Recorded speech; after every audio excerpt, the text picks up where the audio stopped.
and I love butter. Anybody else love the butter? Who loves the butter? I love butter. God, I love butter. I do. When I was a kid, I used to take sticks out of the refrigerator. Oh, take a bite. Anybody ever do that? Did you do that, sir? I stopped doing it. I heard it was bad for your teeth, so I stopped. I love the butter, especially on my mashed potatoes. Anybody else love mashed potatoes? God, I love mashed potatoes. You know what I'm talking about, sir? Mashed potatoes? Yes, you, sir. Do you speak English? Do you know what the hell's going on here? Yes, I'm talking to you. Yes, you, sir. Tatonga, tatonga. Do you know what do you want? Just making sure. I wasn't sure if you knew the language. So.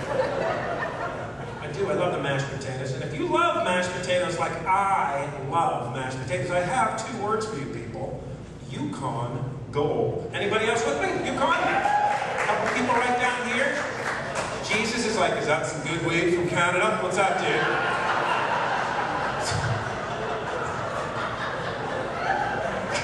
Can you front me a spud? You got a spud, dude?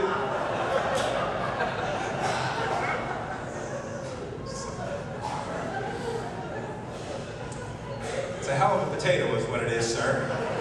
It's so good when you mash it up, it actually looks like butter. That's how good it is.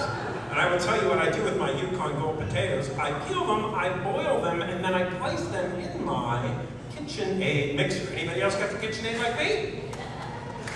Okay, this is gonna suck. Okay, wait. What kind of mixer do you have at home, sir? You, what kind of mixer do you have at home? So there's my mixer right there beside me. There it is. There's my mixer. Where are you going? Where are you going? Do you really want to eat some mashed potatoes? They're like, let's go get some. We're going to Bob Evans. Let's get out of here. With their appetite for mashed potatoes. You don't even know what kind of mixer you have, so what'd you do before she came along? You didn't eat any of these, that's I ate them raw, just bit the potato, bit it, tore it up. Well, I placed it in my KitchenAid mixer, and then I put in a whole stick of butter. That's me.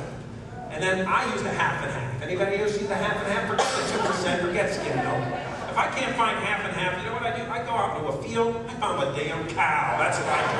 Get in there! Get in there!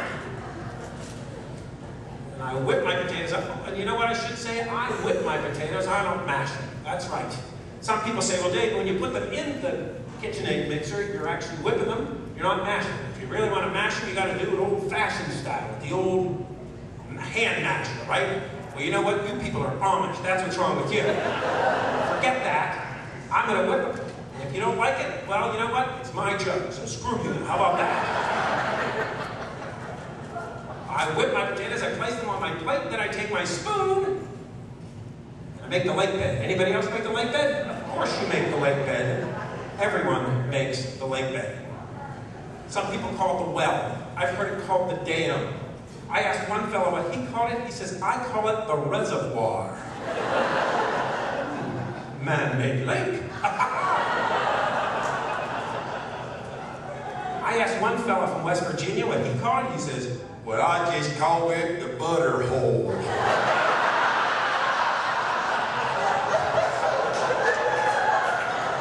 BUTTERHOLE? I don't want to eat anything with a butterhole, do you? It just doesn't sound appetizing. I asked one woman what she called it. She said, oh, I call it the nest. I said, why do you call it that? She said, I put my peas in it. They look like little eggs. Oh, you're crazy. That's just what I do, lady. She's crazy. Well, I take the spoon and make the lake bed, and then I take a big block of butter and I plop it in. And then for me, I close it up. Work around it for a little while, right? Come back a few minutes later, hit it with a fork, bam, butter volcano. Yeah. But now my doctor says my cholesterol is too high. So I have to find a butter substitute. And I found this stuff, it's called gravy. It's unbelievable. It actually looks like lava coming out of the potato. It's delicious.